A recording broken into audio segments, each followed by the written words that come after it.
Good morning. Molweni. Goeiemorgen. Bonjour. Guten Morgen. Today, we're going to think about the power of language. Our theme for the newsletter and for the meeting this morning is the power of language, specifically words.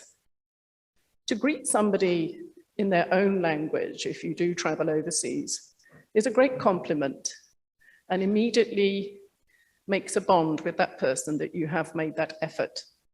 Many of you here speak not just two, but several languages. I've always been incredibly impressed by that. Being British, we're not very good at that. And we tend to think if you speak slowly and loudly, or maybe just poke them in the chest a little bit, they'll understand if you just keep speaking English. So I did learn some languages at school, but I'm not fluent, and I'm a great admirer of those of you who are. So it is a powerful tool, a very good skill to have. Our words are very powerful. You have the power to make somebody's day. You have the power to make somebody smile and go home and keep smiling, maybe. So I want you to think about that. Maybe say something to somebody today, not necessarily here, but somebody today. Make their day. Say something meaningful. Pass on a compliment. Tell them how well they're doing. A few words of encouragement. They're really important, and it takes so little effort. So think about it. Of course, the other problem with words is that they can also hurt. They can also cause damage. And the dreadful thing about words is they cannot be unsaid. So if we do say something we shouldn't have, we can apologize, we can ask forgiveness, but we can't unsay them. It's difficult to forget them. So I want you to think about the consequence of words, the consequence of our language, the consequence of how we communicate. And while I'm on that subject of words, I want to mention a topic rather close to my heart. If you're very happy with the club, please tell everyone. Please tell your friends, tell people in this room, tell everybody. If you're not happy, tell me. Don't tell everybody. So I'd like you to, tell the board. We are 7 ladies sitting at the front here. You know who we are. Please tell us if there's something you think we could do better. We are very happy to be told if there's something needs attention. And if possible, be part of the solution. Come up with a suggestion. It doesn't make my heart sing when I am attending events, but I know that other people apparently later on I hear, and let's be honest, bad news travels quickly. I find out people are moaning or groaning or complaining. Yes, there are changes in the club. Change is inevitable. That is the way of life. The club is probably very different to how it was, say, 10 years ago. And that is the way of the world. We have moved forward. We're in the 21st century. But I do want to reassure you that any changes, any decisions about this club are taken very carefully. The board sit and discuss and consider very carefully all of these decisions. Nothing is taken lightly, nothing is done on a whim, and we are very democratic. We discuss it, the pros and cons. We're also volunteers. We're doing this because we love our club, as are all of the group leaders, the area reps, and so on. And those of you who have served on the board know just how much work goes on behind the scenes. There's a huge amount of work goes into making it look easy. I work actually every single day of the week. I don't get Saturday and Sunday off because I get phone calls or messages or things to deal with. Sometimes in the evening, we've had to try and put a bit of a curfew on the WhatsApps, because they come through at 10 o'clock at night. So there is a huge amount of work going on.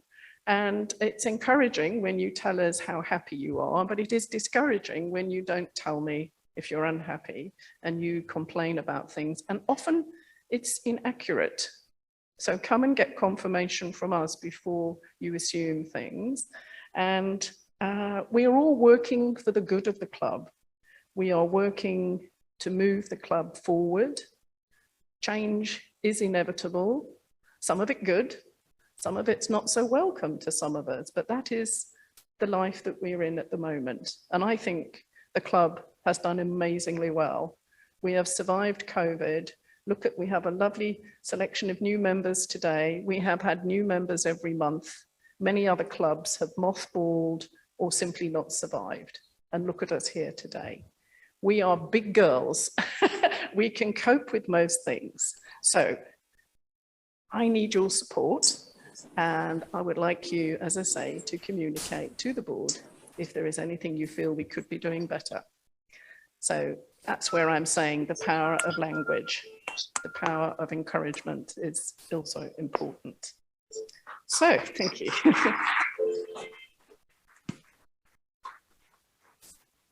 So our theme today is, as I said, language.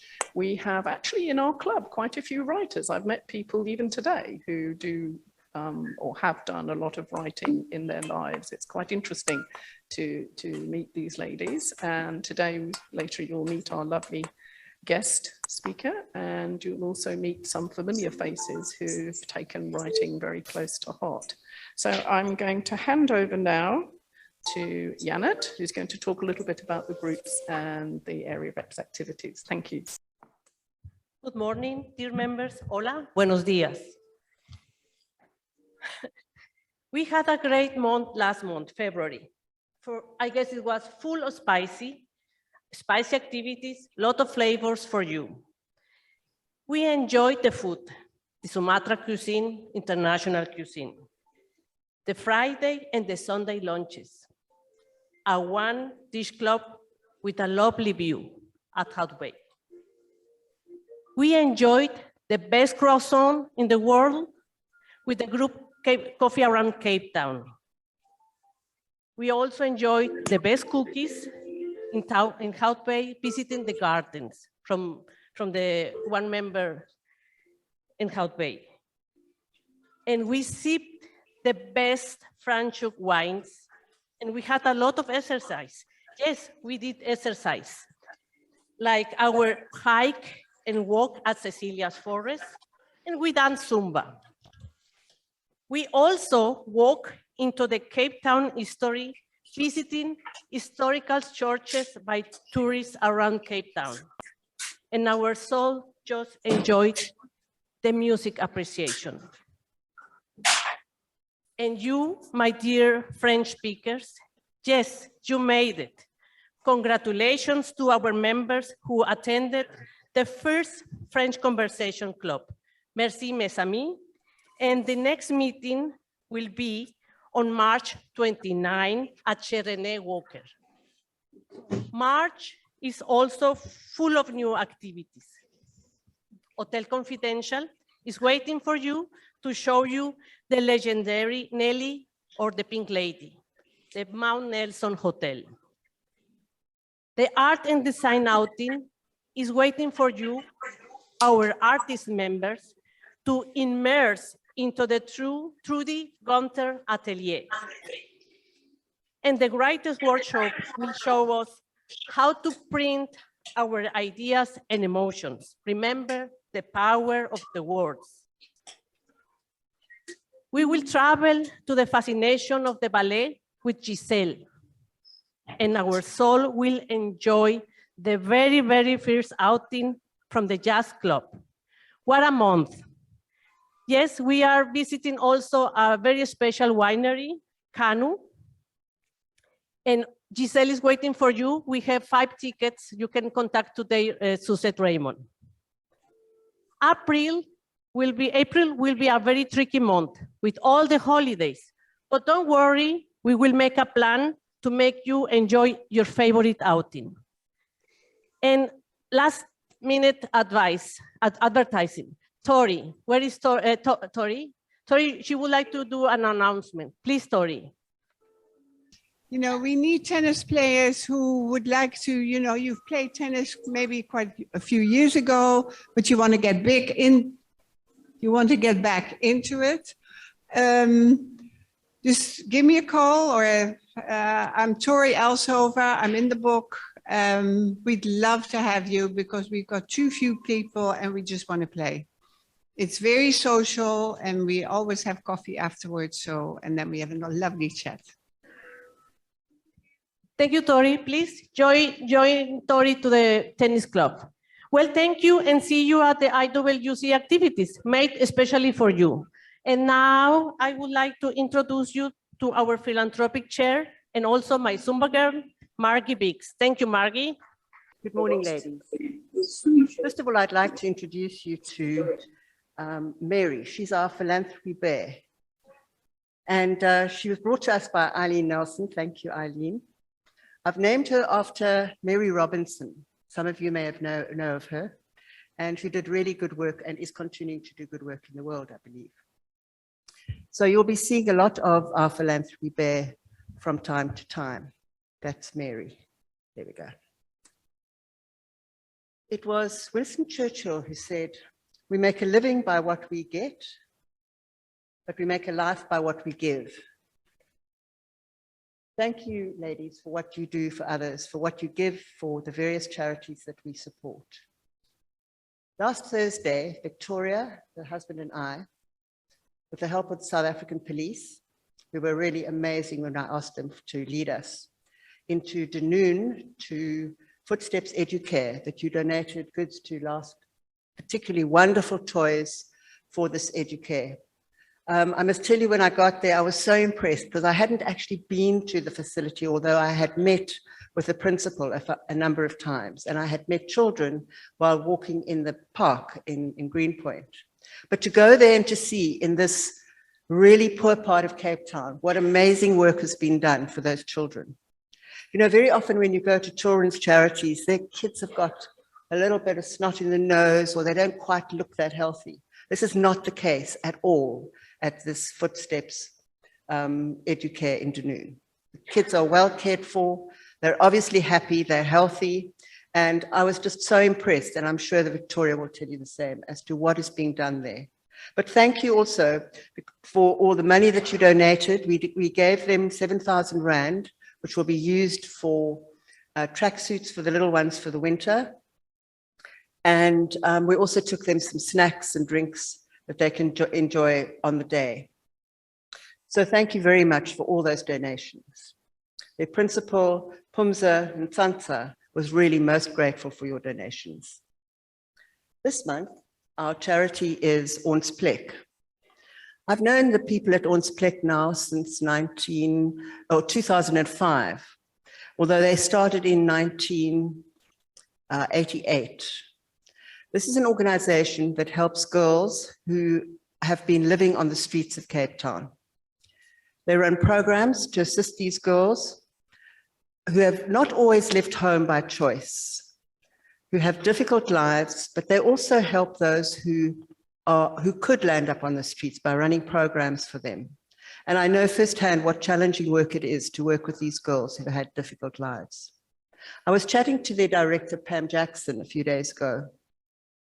And in the conversation, she told me, I asked her, just tell me about some success stories. And she said, well, the one is a girl who came from the streets, came to us. She's now living in Italy. She has a family, she has children. She comes out here on holiday and she always visits us. So from the streets to having an international life, that's quite something. Another is a girl who was with Ons Plek, who now is a chicken farmer in Botswana together with her husband. So I think that's a really great success story. She's living a real life in another country, but having had a start at Ons Plek. The goods and funds you donate today will go a long way to helping Pam and her helpers to change the lives of more girls who find themselves on the street. So thank you very much. You can see our table is absolutely laden. Geraldine Berry has asked me to thank you for the tops and bread ties that you've brought. They go towards Operation Smile and for wheelchairs for the needy. So thank you very much. Please keep bringing those each month. Antoinette, where's Antoinette? Oh, there she is, and her helpers are thrilled with the support that they are receiving for the book stand. I must tell you, I looked at that table this morning. It was absolutely laden with books. So thank you for bringing books and thank you for buying books. Please continue to support Antoinette. They would appreciate some help at the beginning of each meeting. Maybe some of you could, or one or two of you could come earlier and help them, because those books that are not sold today are packed away in the storeroom and have to be unpacked. We do have a trolley to move them around, but we would appreciate some help. So if you'd like to let Antoinette know that you can help her, that would be great. The funds from the bookstore go to animal welfare, and we will be handing those funds over at the end of the year. Last month, 2 large bags of knitted squares were donated. I wasn't expecting them, but they came along. And I wish to thank Melanie particularly, Sharon and Mary, who have sewed together these wonderful knee rugs. So anybody who's got some squares at home that you thought you were going to sew into a blanket, do bring them along, because we can make them into knee rugs for the aged, because the aged will be our charity next month. We also received a donation from the Zumba class. Thank you. These were funds that were left over from Zumba classes once they'd paid their expenses. Because obviously you have to book, and sometimes you don't pitch to the Zumba class, or the expenses aren't exactly what has been collected. So the funds that are left over are sent to us for philanthropy, and I'm most generous for that. I'm sure there'll be other clubs who will also find that there's some funds that are left over from the activities and who would like to donate those to philanthropy. We'll welcome that. I must also thank the Wright girls, who are going to speak to you later, for their donation from the sale of their books. I'm really thrilled with that. That's really amazing that you've made that contribution to philanthropy. And also a new member, Fiona Mcclure, who has made a very sizable donation to philanthropy, as has Dottie van Ommelstein. We're very grateful to you for those donations. Rosemary Saunders, who's here as a guest today, and I'm hoping she'll become a member at some stage, has also donated her book as the second prize for our raffle today. So thank you, Rosemary, wherever you might be. I feel privileged to run this portfolio, as it makes me believe in the humanity, it makes me believe in the goodness of humanity when I see just how generous you all are. My thanks must also go to the Red Hat ladies for their assistance every month at the charity table and for selling raffle tickets. They do a sterling job for the club, and they do collect a lot for philanthropy. Next month, we'll be collecting Easter eggs and bars of white soap for the elderly. There are 2 needy old age homes that I'd like us to support. And so if you'd bring your Easter eggs, and we're going to put out what kind of Easter eggs we require, because we don't want some big ones and some little ones. So we'll tell you exactly what kind of Easter eggs to bring for the aged, and bars of white soap. And we'll be donating those to 1 old age home, probably in the south, and 1 in central Cape Town. So that's what I have for you for philanthropy. Thank you for your support. I love working with you all. It's really a privilege. So thank you very much. Thank you, Margie. And I can reiterate what Margie said about how beautifully run the Dunoon Educare System Centre is. They were very happy little children and beautifully presented, and they're fed twice a day, which is quite an undertaking. But you can see that they're very well fed, and we even saw the kitchen and saw it's very nutritious food that they're given. There was a big pot of beans, etc., which, as we know, is a great source of protein. So they're thriving. They were absolutely gorgeous, and they were learning while we were there. It didn't all stop because we came. They were carrying on with their lessons. That was good to see that. Yeah, it was just a normal day for them. They hadn't. Some places like this, you see, they put on a show for you, and you think, is this real? But we just came in. We were there for maybe 15 minutes, and you just saw that the kids were happier to get on and play and carry on with their lessons. There was 3 different lessons going on at the time. So yes, a very good cause. Thanks, Margie, for finding that for us. Okay, social media. I'm a social media chair for those who don't know me. We have a lot of new members today, and I wasn't on the podium last month. So the lady who sends you all those broadcast messages, that's me. So apologies if sometimes it gets a bit hectic. Right, newsletter. I want to thank everybody who responded to the newsletter survey.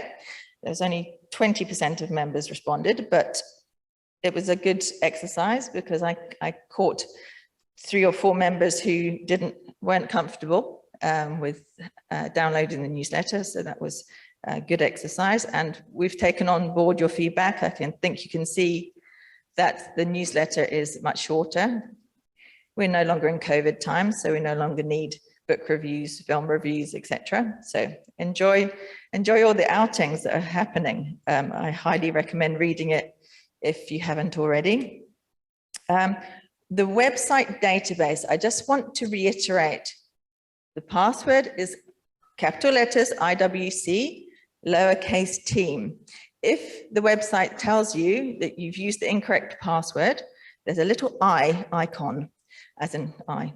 And if you click on that, you can actually see what you're typing in, because it's very easy to put the caps lock on and you don't realize that you've put it all in caps or it's all lowercase. Another point is you must make sure there's not a space after your email address. Often we put in the first three letters of our email address and it wants to populate it. If you do that, it will put a space after your email address. So just make sure that the cursor is straight after the M or the a.coza or .com, because it will reject it if there's an additional space there. Please don't change the password if it prompts you to, because it will give you a password this long, very complicated. So if that has happened to you and you can't get in, please don't sit and suffer. Please just send me an email, media@iwc.co.za, and I'm now able to access the database, the website database, so I can change it for you.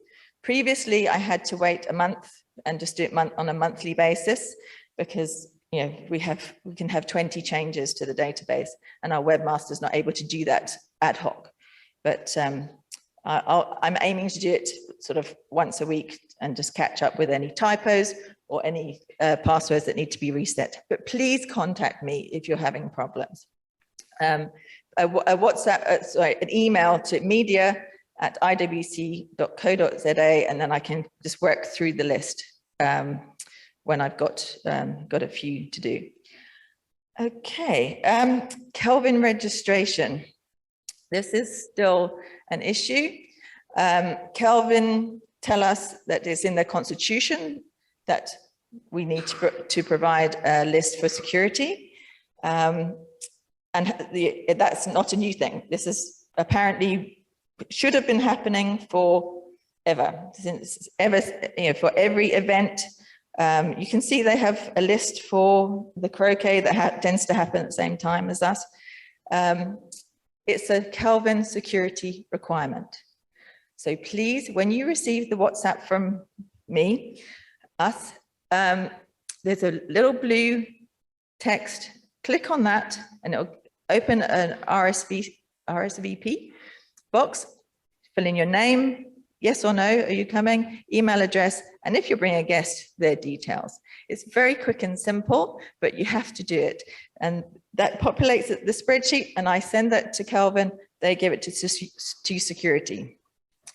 What security do with that is nothing to do with us. If they don't tick you off, I'm sorry, I still have to generate the list, and I still have to give it to Kelvin 2 days in advance. This also, I sound like a headmistress telling you off, but this includes Kelvin members. So even if you come in the other way, there are 2 lists, both sides have a list. So please tell them that you're with IWC and they can tick you off. So, please bear with us. It's not something that we're demanding. It's something that Kelvin are demanding. So, and I know people have complained that security didn't even bother to tick them off sometimes. It's not something I have control over, or we have control over. Okay. Okay. It's also a health and safety requirement. If we know exactly who's in this room, if there was a fire and we have to go to the muster station, we have a list of exactly who is actually here because it's all ticked off. Okay, right, lecture over, sorry. Please go to the website. Please, there's a lot to the website. There's the links to YouTube. There's all the, particularly for the new members, I will send you, if I have for most of you already, but not everybody. I'll send out a handout and you can work through that. If anybody else would like a handout to help them navigate the website or the newsletter, again, send me an email, catch me after the meeting, and I'll do that for you. It's well worth doing. For the new members, all the shared interest groups, there's a little synopsis of all of those on the website, so you can see what's available. Not everything happens every month, so but the newsletter is your main primary source of communication of what's happening in and around the club. Okay, all that leaves for me to do is to pass over to Julia, who's got lots of new members to introduce to us. So I'm looking forward to hearing all about them. Thank you very much. Yeah, lots of new members again, and I hear that people are, coming up to me outside there with requests for forms and saying, well, they found it on the website, and that's wonderful. Really, really interesting. So thank you for all your efforts for that. Okay, I might need help with some of the pronunciation, and like Christine, I'm in awe about some of the languages these ladies are speaking. So I'm going to start off with Luce, is that right? There we go, who is Dutch, but she lives in Cape Town on Nos since 1990. She's visited many countries and speaks Dutch, English, German, French, and Afrikaans. So well done you. Luce is a retired university professor of literature, film and media, and is also the Dutch ambassador's wife. She lives in Tamberkloof, which is area 3. So welcome to Luce.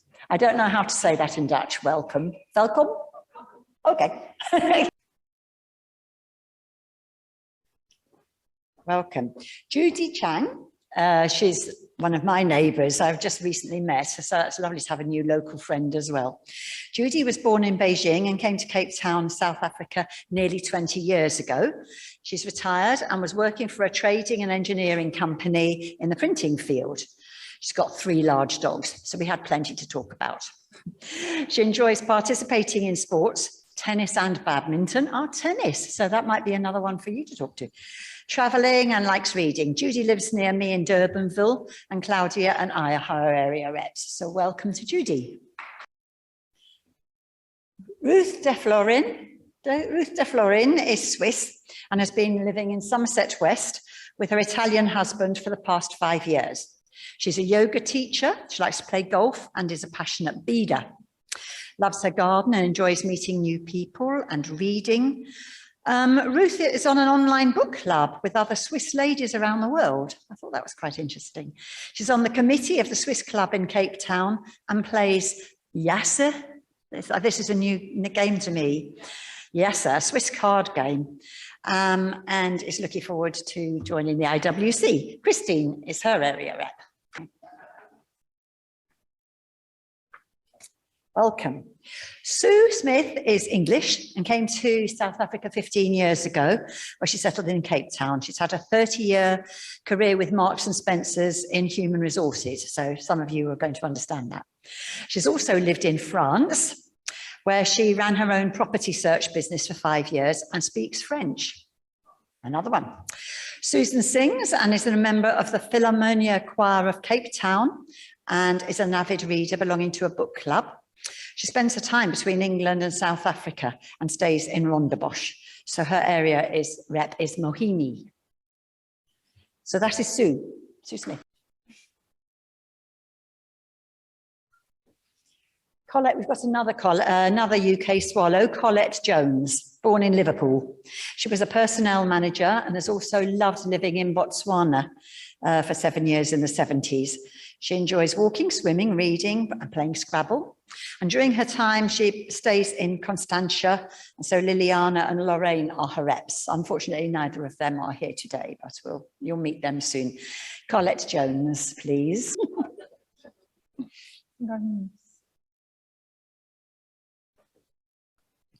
Fiona Mcclure was born in Auckland, New Zealand, and has lived in South Africa for 21 years, and Britain and Italy and America and Botswana and Malta. What a lovely life. Fiona's career was in art restoration, restoring old master paintings for Sotheby's in London. And she also holds a degree in computer graphics, CGI, and animation from San Francisco. She enjoys wildlife conservation, photography, illustration, scuba diving, riding, Tai Chi, art and sculpture. I don't know how you're going to have time to fit us in, but very welcome, Fiona. She lives in Rondebosch also. Welcome, Fiona. Anne-Marie Mcdonald was born in Joburg. Her mother was French with a Jewish father. She studied pattern making and fashion technology in Paris and did her apprenticeship at Christian Dior. So Anne-Marie also speaks French. Anne-Marie moved to Cape Town in 1995. She's retired but freelances for her old company. She's a member of Bowles Rotary Craft Historical and Heritage Societies and stays in Lakeside. So her area rep is Herda Dupré, who isn't here today, but very welcome today. Anne-Marie McDonald. Quite exciting, all these French speakers for your French group, isn't it? Susie Pizer. Susie was born in Pretoria and only recently moved to Cape Town. She speaks English, French, and Afrikaans. As a career, she set up a PR and fundraising consultancy, which she still runs. She was also a founder of the online fundraising site BackaBuddy. In her spare time, Susie enjoys reading, bridge, walking, and she lives in Simonstown. I hope you're coming to my Sunday meal. And so her reps are Sue Walmsley and Janice Page. You're very welcome, Susie.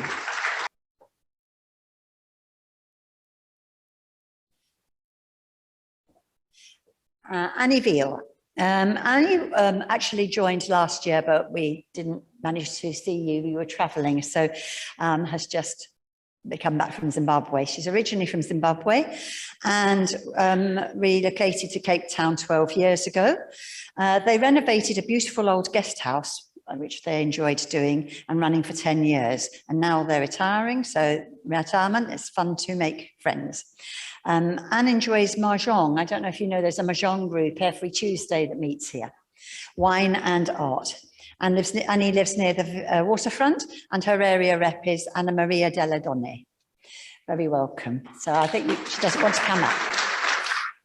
So, good morning, ladies. For those new members who don't know me, my name is Jane Fairley, and I'm your speaker and secretary on the board this year. Thank you, Christine, for your words. My little words are: in a world where you can be anything, be kind. And talking about kind, I have met the kindest ladies over the past month. Can the right girls make their way onto the stage, please? I've had great fun getting to know the ladies. Most of them are in the club, bar one. And I will introduce them when they get onto the stage. They're going to give a little wave every time when I introduce them. So we're starting off with Priscilla. Priscilla Holmes has lived all over the world working in management roles. She arrived in Cape Town 15 years ago and as a published author started a writing group at the IWC. The Right Girls have been a great journey and filled her life with fun and creativity. Erica Hartman, wave. A Right Girl for 15 years and in the IWC for 18, is German and a species with aerial roots. She moved from place to place with her feet on the ground, but not in it. When twilight set in and everything was done, life needed to escape from memory to words on paper. That's when writing became a release and joy. Born and educated in the UK, Carol Armstrong Hooper always loved writing essays. Her marketing career took her all over the world. Her husband's career brought her to South Africa. In Cape Town, Carol ran a boutique hotel, which is a story in itself. She joined the IWC hosting a writing workshop at her hotel and then became a Write Girl. Caroline Gilbert, right, has been described by Priscilla as having a very chatty writing style, which is not surprising for those who already know her. She attributes her sense of humor to having survived 2 divorces, countless moves, homes, countries, and continents. Becoming a Write Girl 12 years ago has transformed her life. Susan Herrick is a wife, mother, grandmother, aqua aerobic participant, bridge player, and Write Girl. The latter passion has been both rewarding and stimulating and has produced 5 books. If she was a bird, she would be a secretary bird, as she keeps track of all the stocks and sales. And after 13 years of developing Nova Zornistral, mucking out stables, blending olive oil, and mulching grapes into wine, Lynn Rowand felt that being part of the Write Girls would improve her journalistic want and she would become a more rounded person. Hopefully, writing will keep her from going insane when farm life is over. After a career in advertising, donating a liver to clients, that's advertising jargon, and faking humility, Matilda Killian semigrated to Cape Town in 2013. Here she continued her passion for travel and started playing bridge. Excuse me. Caroline intervened and soon she joined the IWC as a Write Girl. She is now waiting for Greece to accept tourists from South Africa. Ladies, the Write Girls. Now it gives me great pleasure to introduce to you Nancy Richards. Nancy is an independent journalist born in London, based in Cape Town, with experience on radio and in print. As a radio presenter, areas of specialization include shows on literature, the environment, and women's issues. In print, she's covered environmental matters, books and literature, lifestyle, travel, art, and decor, amongst other things. She has a podcast called People, Stories and Books and is the founder of an NPO, Women's Zone, with the Women's Library in Cape Town. She's author, co-author of Beautiful Homes as featured in Fair Lady magazine, Women Today, 50 years of South African woman on radio, being a woman in Cape Town, telling your story, and more recently, The Skipper's Daughter, her mother's memoir. She is also a speaker and a media trainer. Welcome, Nancy. Thank you. Thank you. My goodness me, I don't know where to begin. I feel as if I've traveled the world, quite literally. It's just such an enormous privilege. Let me just use the one speaker. It's such an enormous privilege to be here. And I believe that the membership totals something like 360 odd women. I don't know how many of you are here, but you're also wonderful and you're also enormously international and you're also beautifully dressed. I've just been looking at everybody's frocks and thinking, damn, I wish I'd had brought a frock. Anyway, it's just lovely. So thank you very much, whoever the idea it was to invite me. I'm really honored. And last time I was here, I think Peter Dirk Ace was here, and I see he's not amongst us today, but he would equally be very well dressed. But I do see we have one gentleman. Well done, well done. Yeah, it's really terrific, and I feel as though I've travelled the world, not just because listening to the resumes, the very brief resumes of the new guests, but of all the things that you do. I just don't even know where to begin. I mean, I love the language theme. I love the food, and I love the tricky April, and I love the teddy bear Margie. I mean, multifaceted Margie. Only you would arrive. I thought, why she brought her teddy bear? Anyway.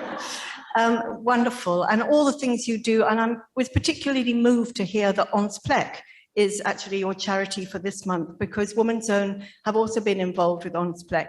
And I'll just tell you a little story about the Onsplec girls. So there's one in Mowbray and another one in Salt River, homes for 13, 15 odd girls. And they're quite troubled, albeit that there are some successes. There are a lot of girls there who are quite troubled. And with Woman's Zone, we went along and we did a workshop with them. We also took them some care bags for, over Christmas. And we went along to take photographs. And they weren't allowed to be photographed. So they had to stand with their backs to the camera. And I just wanted to die because it was so symbolic. They were invisible. They were, and they kept, the ladies kept saying, put your head down, put your head down. And I wanted to say, no, stand up. It was just, it's a very moving thing. So I'm very, very glad that you're working with Onsplec because they need not just financial support, they need emotional support. They need to know that they too can be sitting here one day. So that's lovely. I love it that you have a social media manager. I am so impressed, not to mention a photographer. So you are extremely organized. Christine, I want to congratulate you on a very organized group of women. Thank you. And I love it too, I'm sorry, I'm going to give you a chance to talk in a minute. I love it too that there are so many writers amongst you. Who writes? Who is a writer? You see, it's just so exciting. And one day there'll be Write Girls too sitting up here, I'm sure. So, so this, I have to say, was a bit of a challenge. I think it was Margie who first contacted me and she said, would you like to interview the Write Girls? And I thought, yeah, we can do this. And of course, there are 7 Write Girls. And I thought, this is a challenge, It's a bit like interviewing a WhatsApp group all together and all at the same time. So I thought, well, no, we can definitely do this. But I thought to myself, I don't know how long we've got, but I suspect sort of 30, 40 minutes, which means that you've got about 5 minutes each, girl, so you better be quick. Of course, Erica is not going to say anything because she's shy, but we'll work on that. So I thought we've got 3 things to do here. First of all, we are here to find out what the Write Girls are all about, what the Write Girls are all about. We're also here to find out about their new book, Windfall, which is number 5 in your oeuvre, I believe, which is going some. But the third thing, and I think most importantly, and actually, Jane, you've sort of done it, I thought we should find out who they are. Because 7 is the number of creation, and you need 7 people. I mean, it was God who created the world in 7 days, and 7 is a very magic number. But who are these people? We've heard a little bit about their official resume, and it's very interesting. Somebody once told me, I don't know if anybody heard of Anne Schuster, but she used to give writing classes called the Monthlies, coincidentally, because they met once a month. And she said, but it's possible to write your autobiography in 50 words, which is something you might like to think about. So we've heard the sort of official version, but I thought that what we might do is we might hear from the ladies themselves. I'm not going to time you, but you've got approximately a minute to tell me about yourself. Whatever it is that you'd like to say about yourself. Can you hear me? Is this working? Yep. Okay. I'm thinking we should maybe start with she of the sparkly eyes. But we're not going to, because she was ready and Lynn wasn't ready. So we're going to start with you, Lynn. Okay. You've each got one. How independent. Right. Tell us about yourself in approximately 30 seconds. I moved to Cape Town 22 years ago, and I was privileged enough to have, I was born in Cape Town, but then I went to Johannesburg for 32 years.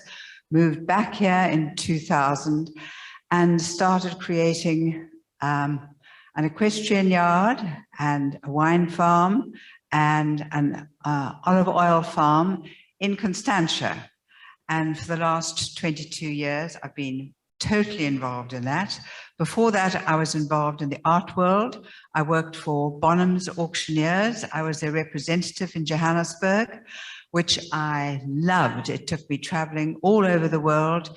I met fascinating people, but once I moved here, I couldn't do both. So I had to relinquish my post there, and I started on the other passion that I've had, which is horses, and I just love getting my hands in the soil. I love the feel of the earth, and I like the soul of the earth. It does something to me. Well, before we get any further down and dirtier, we'll leave it at that.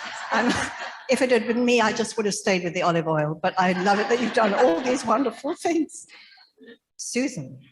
And you're going to tell us about yourself. Susan was very clever. She left me a copy of the book, and we were finding it a bit difficult to sort of connect.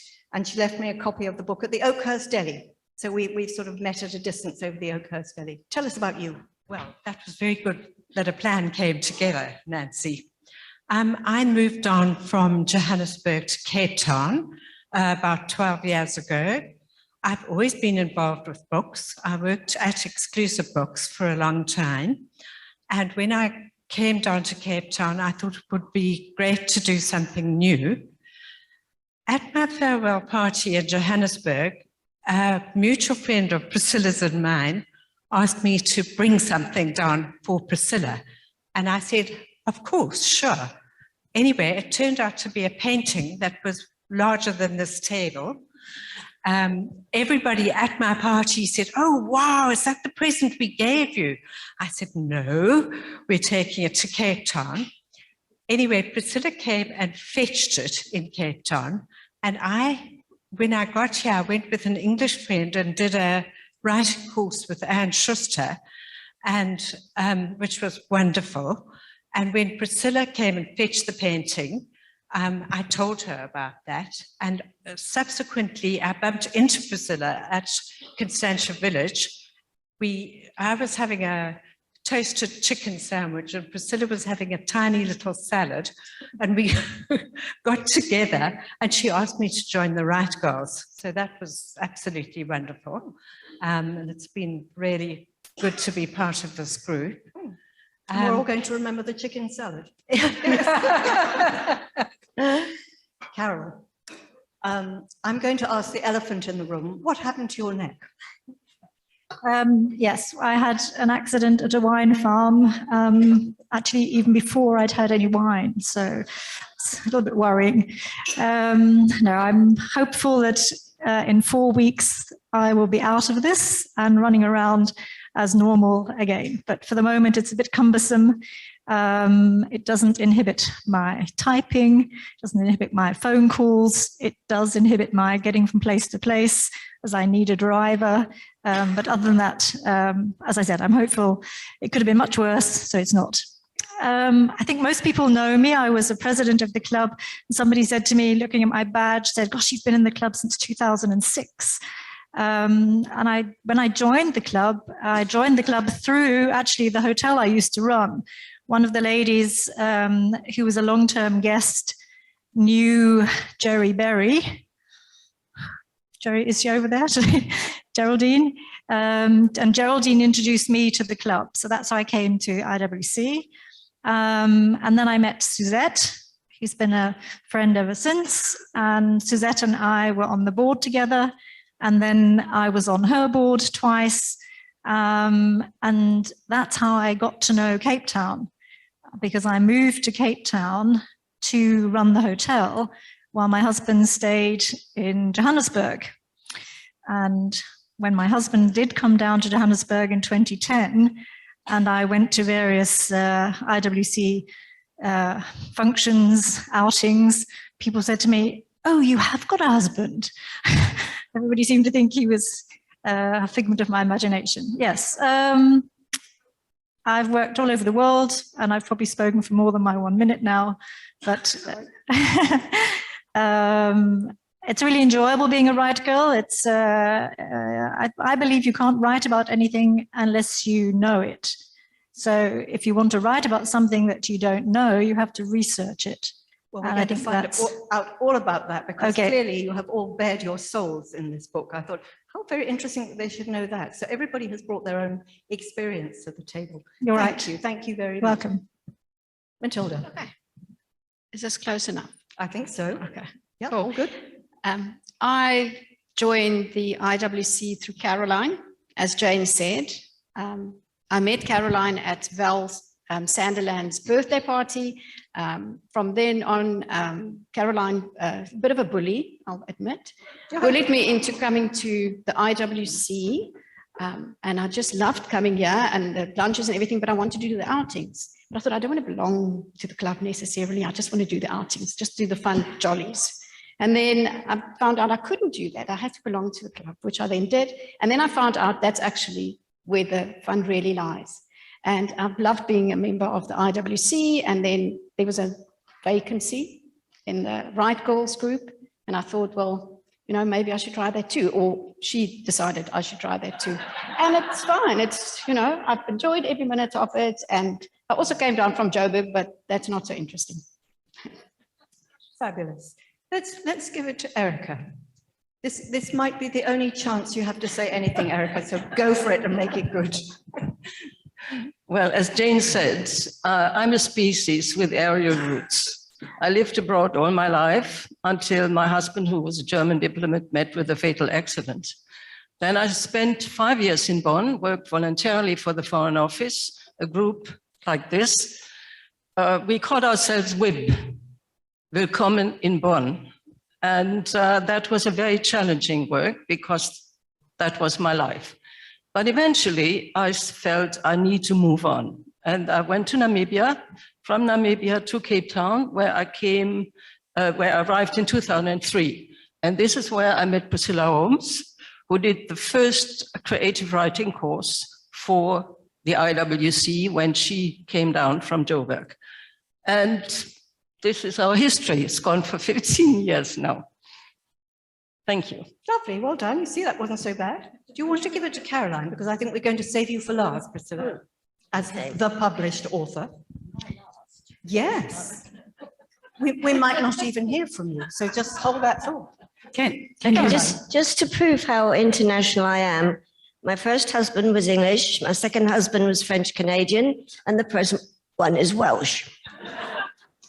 And I was born in South Africa. My mom is South African. My father, she's still alive. She's hurtling towards 96. Can you believe it?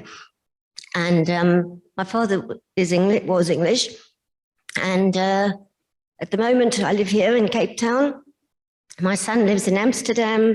My one brother lives in Monaco. My other brother lives on Long Island. I think I qualify as an IWC member quite well. And that thing about Priscilla saying that I wrote in a very chatty style was because back in the day when we didn't have emails, I used to write to all my friends that I'd met because I'd lived in Singapore and I'd lived in France and blah, blah. So I used to write these great long letters, which then transferred into emails. And so now I write the way I would have written a letter. So that's why I'm so chatty. I'm thinking at these meetings, it's a miracle anybody gets any writing done. By the time you've all finished catching up and breaking the ice and doing all the thing and drinking, never mind anything else, I can't believe that there's writing. Priscilla, what about toi? Because you're going to tell us very briefly about toi, but you're also the published author. So tell us briefly about your writing career as well as you.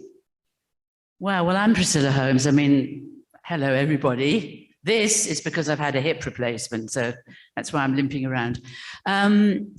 My writing career started, I suppose, when I was a very young child. I mean, I was always writing things for the school, for the family, and so on and so on. But my main job was to management training. I have a degree in adult education, and I have really lived all over the world.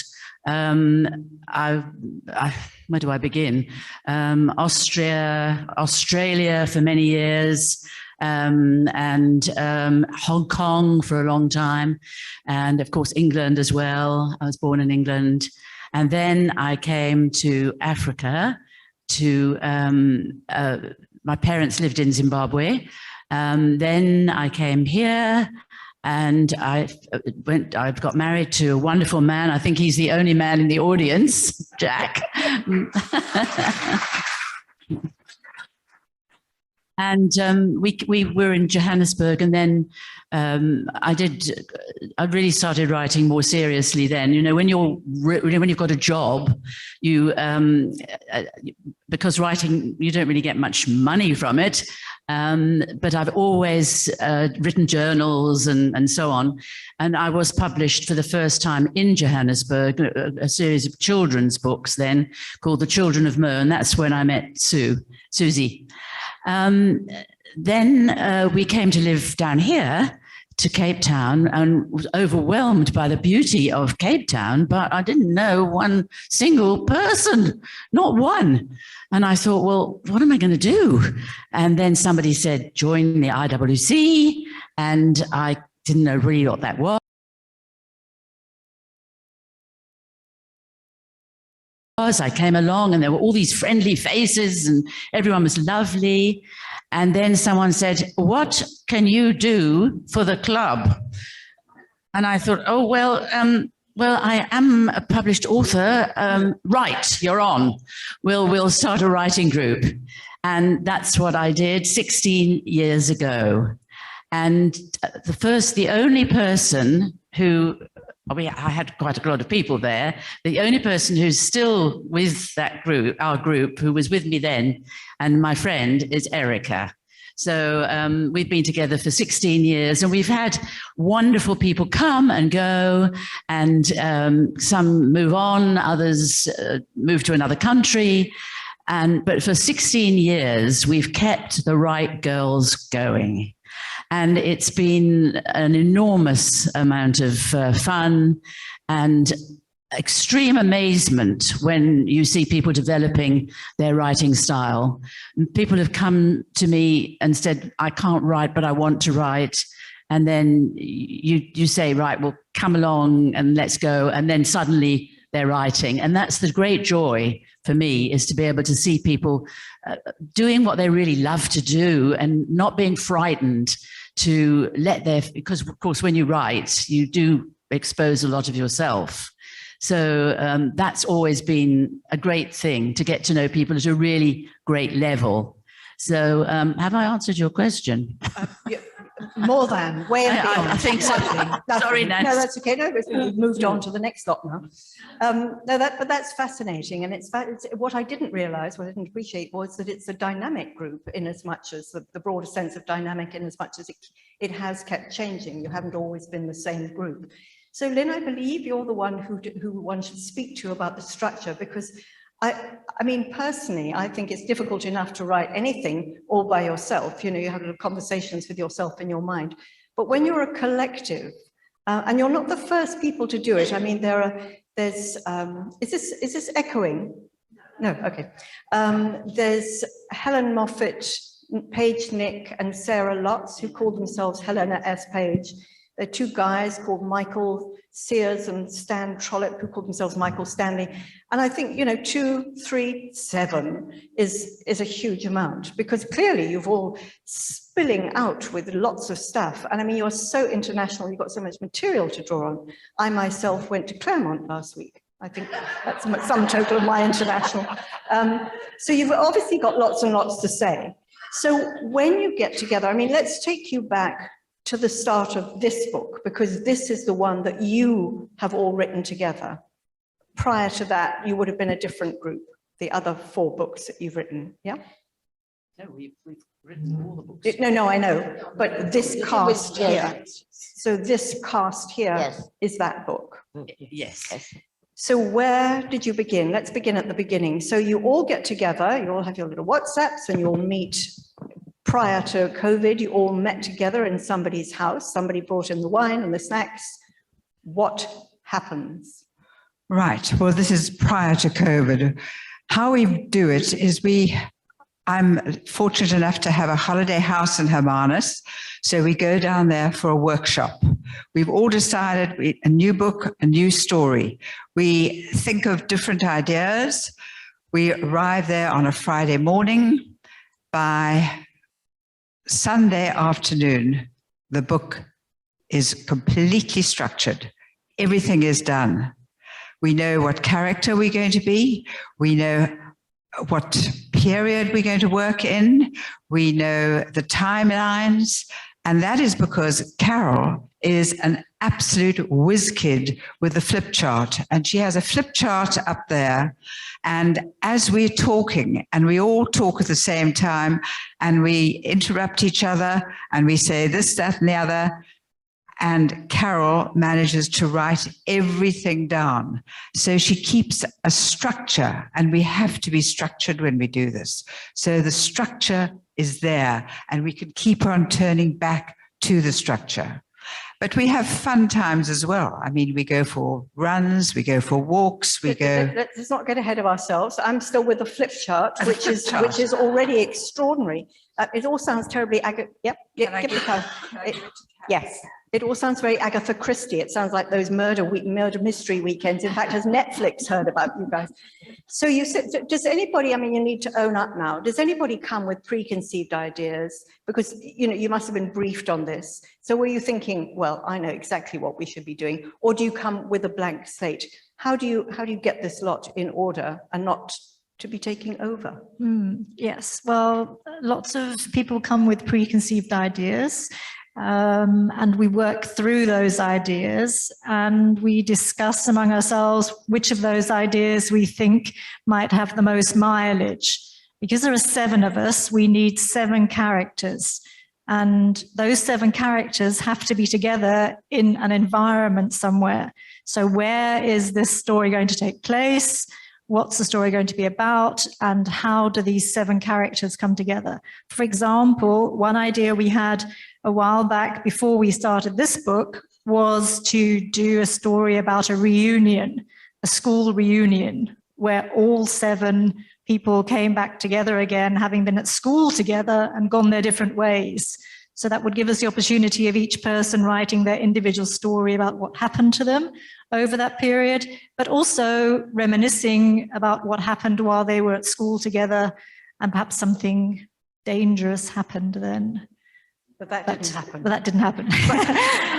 It's just as an example, Yeah. And then once we have decided on the idea, so this was, the idea was winning the lottery, and Caroline can tell us a little bit about how we came to that idea.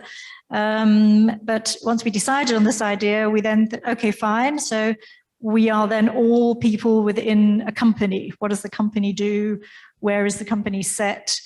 Who are the people then in the company? And how can we build on those characters to give those characters life and vibrancy, but also they don't only need to be credible, the characters also need to have conflict in them. Yes. And we need to work this together. Yes, I Shades of the Office, you know, Yes, that, you know, yes, that yes. television with Ricky Gervais, the Shades of the Office, although they don't all sit together, I had sort of visions of all these people moving around the coffee table.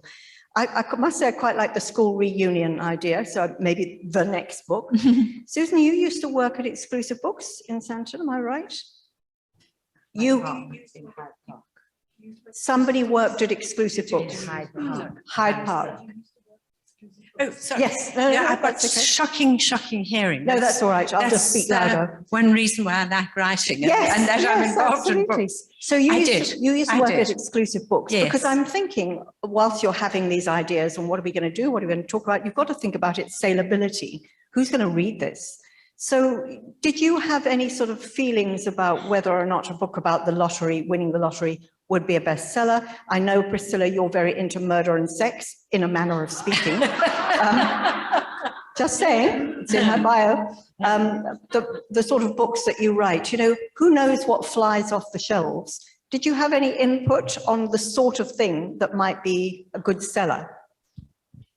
Sorry, did you have any idea what would be a good seller? Did you think winning the lottery would be a good seller? Oh, yes, absolutely. I did think that, but even in our book club in Cape Town, everybody has got such different tastes. They do say that, you know, I mean, crime thrillers are great sellers at the moment.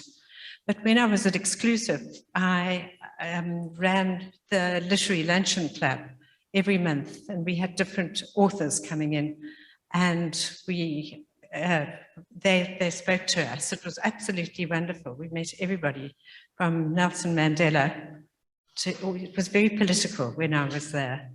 And so they are very varied sales, I suppose, in the book trade. And whoever knows what's going to sell. I mean, sometimes the most unlikely book. Look at J.R. Rowling. Yeah. And look at Karen Jennings, whose little book, An Island. I don't know if any of you have read it. She was nominated for the Booker Prize, and what a humble, tiny little book that's just been amazing. So whoever knows. So Caroline, you are Caroline, sorry, yep, you're Caroline. She had the sparkly eyes, because I think many years ago when I was doing a book program on SAFM, we actually spoke to four of you about the book called The Man with the Blue Eyes, which we have in our women's library. You'll be pleased to know it's still up there. So the lottery, what were you thinking? Who plays the lotto? Who does the lotto? Oh, okay. Catch up. So what were you thinking? What did you think? Why did you think this would be a good idea? It wasn't actually my idea. What happened was, with our last book, In Dire Straits, which was about, for those of you who haven't read it, there are lots of copies there to be sold. It's about 6 women living in Cape Town during the drought. And as Lynn said, we had our plot, which was that these 6 women were going to go down into those tunnels underneath Cape Town. And 3 of them were going to be washed away, and 1 of them was going to die. So the first editor we had said, well, have you actually done that tour? Because, you know, somebody will have done it. And if it's not possible, they'll just stop reading it. It's got to be plausible. So we said, don't worry, we've got it booked for June the 7th, wasn't it? Yeah. And so on that day, we went down, and that was a Saturday. On the Wednesday, there had been the worst storm ever, I think, in Cape Town. The schools closed and everything. So anyways, we asked the guy, is it still safe? Yes, absolutely, he said. And we went down with a whole lot of little children who were celebrating the one kid's 7th birthday. And we had a vague safety briefing. But anyway, long and horrible story short, the water suddenly started gushing in. We were all washed away. And the true story, by the way, is in the back of In Dire Straits. But it was an absolute scandal, because 3 of us who were supposed to be washed away were Carol, me, and Lynn. Oh, God, thank you. And Lynn was the one who was supposed to die. Well, can you believe it? We plotted it, but we hadn't written it. And it was actually happening. And sure enough, after we were rescued by Bergies, by the way, Lynn ended up in hospital fighting for her life. I mean, it was horrendous. It was a scandal, actually. It should never have happened. So I was pretty voluble on Cape Talk. And then a little while later, I went in to a shop near me, and the woman said, oh, I know your voice. I've heard you on Cape Talk. You were that lady in the tunnel. So then I told her the story about, you know, the reason we were there, because it was the plot. So she said, and I said, you know, it really happened. So she said, well, she was Irish, by the way. Well, I'm thinking perhaps the next time you write a story, you should write where you will win the lottery. So we did.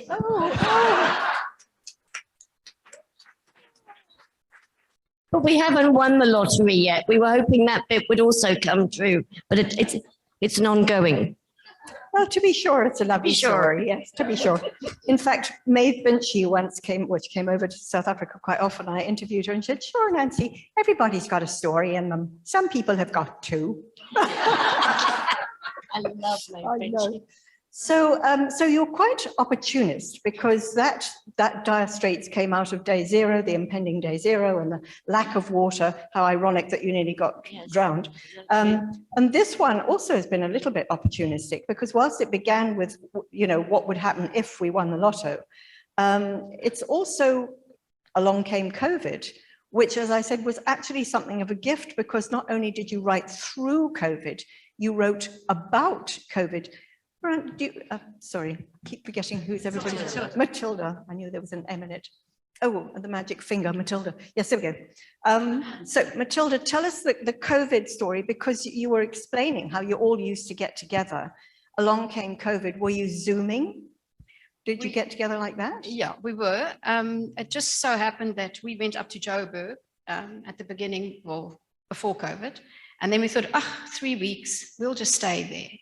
Ended up homeschooling. And I think what saved me from that drama was writing, because we would have Zoom meetings. And I loved having a deadline to have to get something done.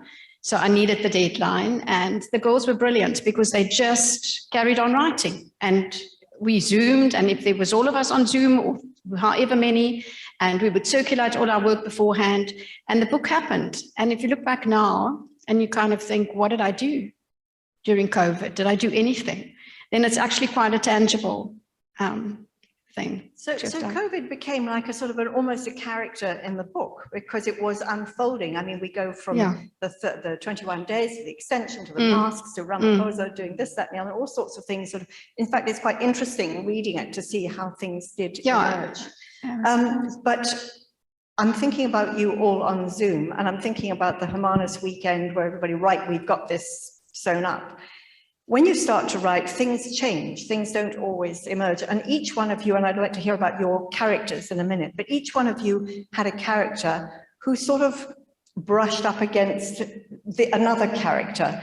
And so things must have kept changing. Do you have sort of catch-ups to say, okay, Kate's doing this now, you know, Katie is doing this, I can't remember all their names, but did you have to sort of keep having follow-up meetings, Priscilla? Yeah, that's just exactly what happens. I mean, we each have our character, which becomes part of us, our family, practically sitting at the table with us. And we do brush against each other. And sometimes we talk together, but mostly it's that character's story in that particular chapter. We try and keep it like that, otherwise it becomes a bit confusing.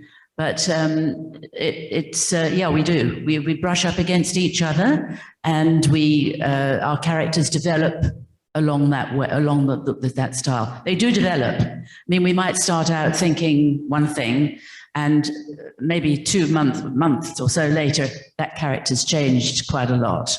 Yes. I think that's right, girls. Don't you agree? Yeah. I think it's very often writers say, actually, I didn't really have any say in the matter. The character took over.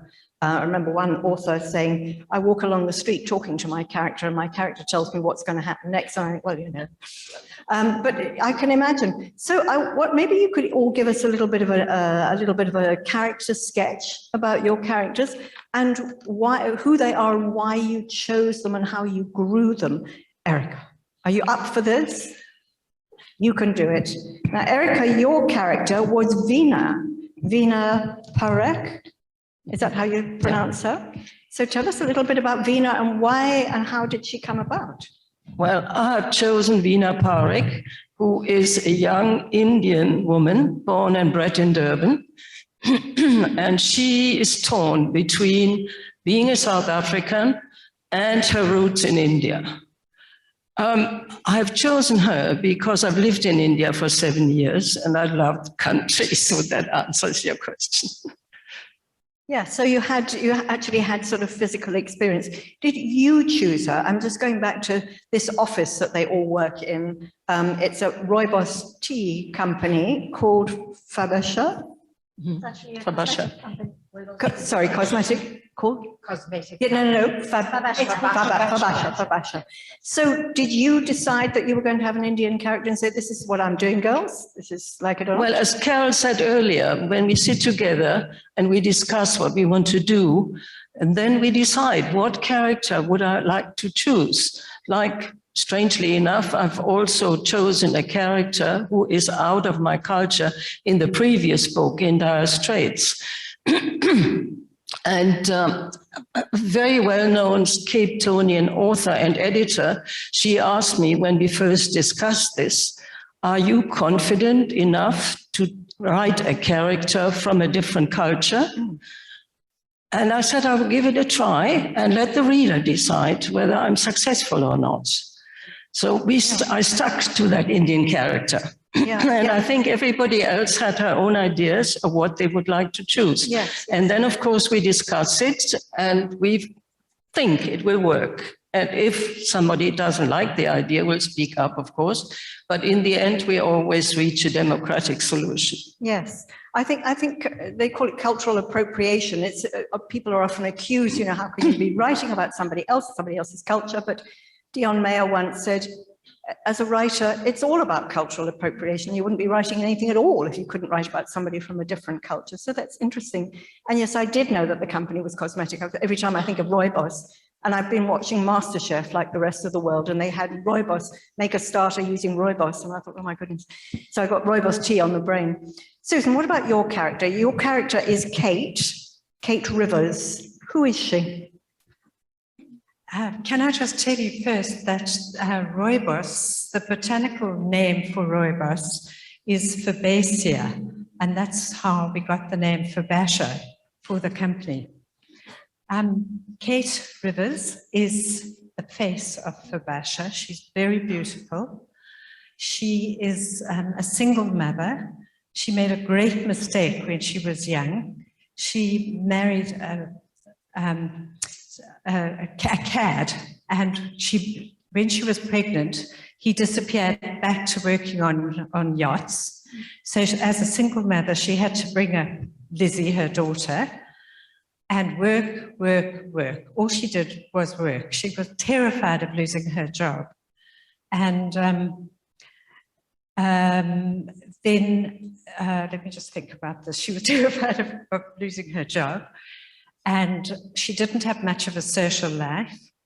And when Lizzie became a teenager, she was dreadful. She was rebellious. She sneaked out of the house. She crashed cars, and it affected Kate's health.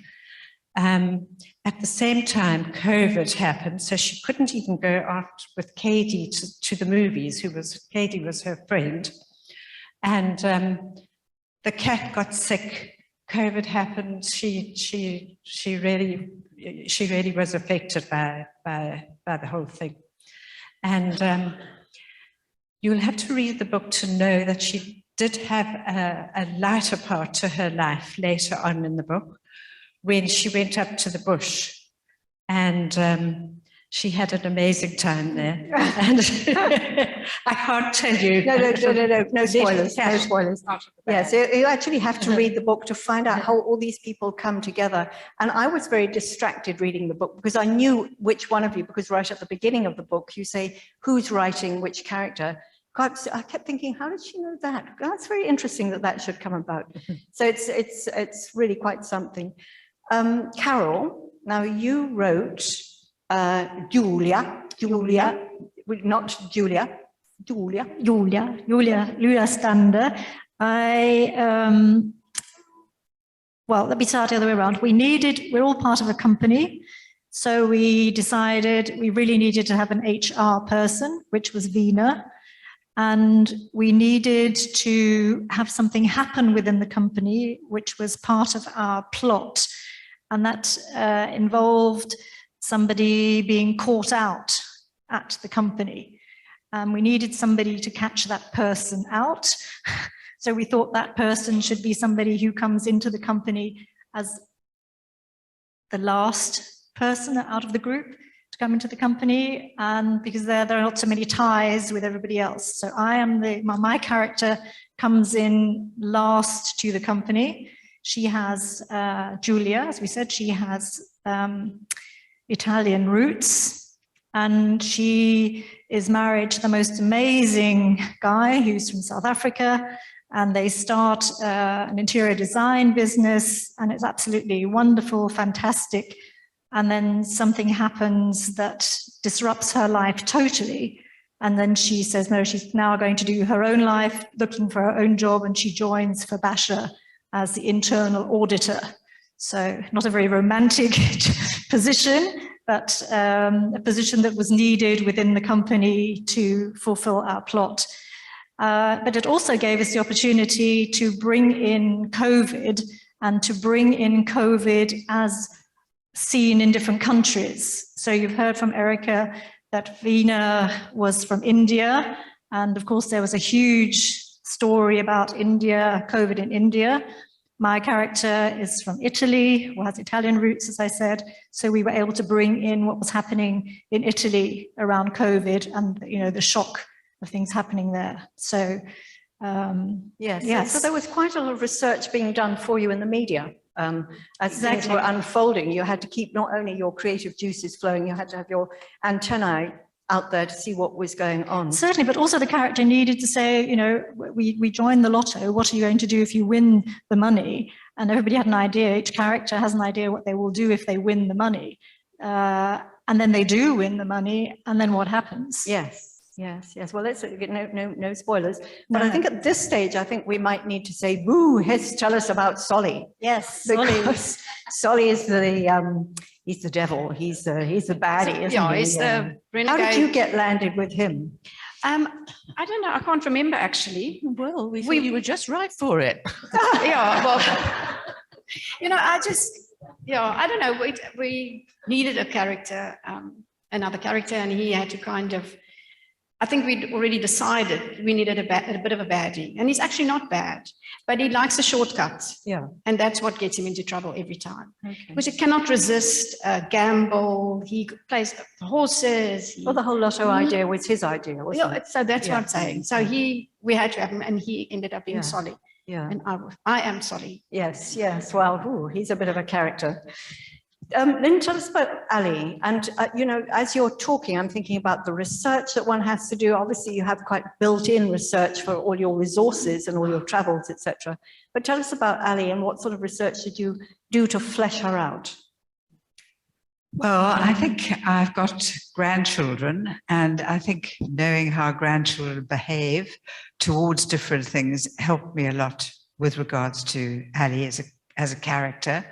She is the daughter of the owner of Fabasha and has been very privileged in her life, although she lost her mother early. But she knew that she would, if she behaved in the correct way, would take over the company. She's an interesting character, but she's got lots of problems. Lots of stuff was going on. But if I can just divulge slightly, I know that you said, how do you all do this together and how do you knock up against each other? And the previous books we've written, we've always had 2 meetings a month at least, where we've gone to each other's homes and we've been able to talk. And I'd say to Priscilla, I don't know whether we should do that. Don't you think perhaps it will sound better if we do it this way? Or you would talk to each other. This time we had to write to each other rather than talk. And that could create, and did create, a few tensions, which wouldn't necessarily have happened had COVID not been raised its head. So it was much more difficult to get a flow in this book, but we did at the end when we all decided we could come and see each other again and talk it through. But we had times where there were real blockages because we couldn't communicate on the basis we communicated with all our other books. Wow. Or we come back to the issue of language, don't we? If you're going to use words, if you can't say something nice, don't say it. Well, that's what I'm saying. It became, so, and then you would say, and then perhaps somebody would talk to somebody else. And, it wasn't as easy, let me put it, as the other books were, because the other books we could talk about it in front of everybody. Yeah. And you can't talk at a Zoom meeting the same you can. Yes. When you're sitting around a table. Yes. Yeah. Well, it's very honest, and I'm glad you brought that up because I was thinking, you're friendly and all nice here, but for 7 women to get together, I used to work at Fair Lady magazine where there were hundreds of women, and it was a nightmare. For the most part, we were very friendly, but it can be very difficult. And maybe not just because one's women, but when you're doing something as a collective and you all have ideas about what it should be like, I suppose you need to have a natural leader, somebody who is the arbiter and says... Well, we've always had Priscilla as our leader. Clearly. But before we get on to your character, have you finished with Ali? Well, I don't need to tell anymore. I just hope you'll read about her. Was she fun? She was fun in a way, but she was a difficult child. She had issues. Okay. Yes, I talk about this program. We talked about women's issues, and I think, women's issues. Tell me what isn't an issue for women. Exactly. Carol, tell me about your character, who was. Okay. Yes. Okay, so my character, actually, his name is Kelvin de Kock, but he's known as KD, and he's totally over the top gay. And basically, I have 2 very, very good friends who there are people in this here today who know them well. So a lot of it was just quote unquote from the one guy. And it just wrote itself, actually. I had such fun being KD. It was absolutely marvelous. You came out of the closet. I did. I certainly yes. Jumping and dancing and everything. Yeah, it was just the easiest character I've ever written in my life, and certainly, and it saved me actually through COVID, because for 7 months, well, 4 months of the lockdown, I had my at that stage 94-year-old mother living with me. She normally lives in England, and we get on incredibly well. But being in lockdown, you know, and you can't go out, and suddenly you're on top of each other. It was beyond challenging. So writing Katie kept me laughing, you know, yeah. It sounds like you each had a relationship with your character, as well as your characters having relationships. So we've got the potential for all sorts of inner turmoil, collective turmoil. Priscilla, tell us about Grace, because I mean, cultural appropriation, you chose, or she chose you. I don't know how you came to Grace Mclure, but tell us about her. Well, I think she did choose me. It's my name is Grace Mclure, and I'm from Zimbabwe. And I had to do quite a lot of research, and I had a lot of help in writing this, but I really enjoyed writing it. She was extremely religious and came from very much of a churchy background and went to church a lot, and she had a wonderful voice, like an angel, her voice. And so she was very popular, and she loved going to church. It was her favorite time of the year, of the week, was to go to church on Sunday. And she used to think, oh, if only I had some money, I could bring the church roof up to date. I could bring a lovely a playground for the children. I could put seats on the chairs for everybody. If only I had it, it would be wonderful. But when she had it, it was quite different. And I think that is an extremely interesting part of people who do win a great deal of money. And suddenly they're overwhelmed. I mean, this was an enormous amount of money that all of us won. And so it was quite an interesting thing to read up and discover how many people just couldn't cope with it. But Grace is a very interesting character. She sings, she's terrific, she's got her ambition to change everything. But when the time comes, it's a different story. And I hope you'll enjoy reading about that. I'm sure you will. Just sort of in closing, as we come to the end, talking of the end, at that Hermanus weekend, was even the end decided, or did you leave the end and say, let's just see what happens? Let's just see what happens. Okay. Oh my goodness. So was it your idea? Yes. Yes. Yes. Okay. Okay. You're going to have to read the book to find out what happens. It's definitely a cliffhanger. I haven't finished yet. But it's a good point at which to clap. But, you know, Stephen King, the celebrated writer, you know, Stephen King, he wrote a book called On Writing, and he got together a band of published writers, literally a rock band. They call themselves the Rock Bottom Remainders, and a remainder of all the books that don't get sold. Anyway, people like Amy Tan, Barbara Kingsolver are all part of this rock group. So what's next for you guys? Are you going to be singing and dancing on the stage? Another book? What's next? Quo Vadis? We don't know yet. I presume that we'll move on. I think we need to have definitely a year where we get back to our writing, our workshops, our assignments that we've always done. And we did that for some years before we started writing books together.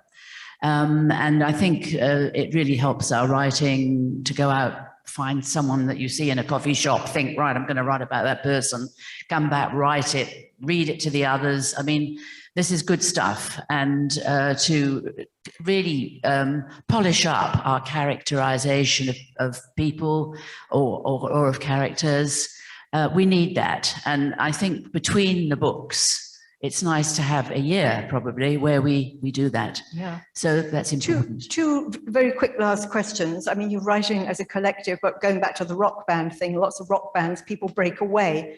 Any of you writing in your own right, as it were? Anybody? Yeah, I do, yes. But no, nobody else yet? No, getting very blank looks. I think there. I've started working on it. something, Okay, yes. okay. But I think writing together, once you've written together, it's the most You'll never do it wonderful, alone. wonderful thing because you feed off each other, definitely. So I think, and you don't want to let the other person down. Yeah. You know what they say, you can go faster alone, but further together. And clearly that works. And I'm not sure who needs to answer this, but you've very generously given any proceeds from the book to. Well, the books are for sale for 200 Rand, and we said 20 Rand of every book we sell today goes to the IWC philanthropic. Margie mentioned it earlier on. Lovely. And this is not the first time we've done that. With the sale of In Dire Straits, proceeds from that went to the firefighters, and proceeds from one of the first books we did, the short stories, I think it was about 10,000 Rand that we gave to, it was a good sum that we gave to the IWC. So we cover our costs and then we donate the proceeds. And I'm sure you are enriched by doing it as well. It's been fascinating. I wish you every success for your next book, your next books. And if anybody would like to know more, I think www.therightgirls.co.za. Look it up and buy the book. Thank you. Priscilla, I think the question is, are you open to receiving new members? Are there perhaps any other people who would like to start a new group? I think just kind of have a word with me afterwards. We're very much a closed shop at the moment. And there are certain things that we ask someone who wants to come and join our groups. But I'd rather deal with that on a personal basis. So if anyone's interested, just come and have a chat with me afterwards.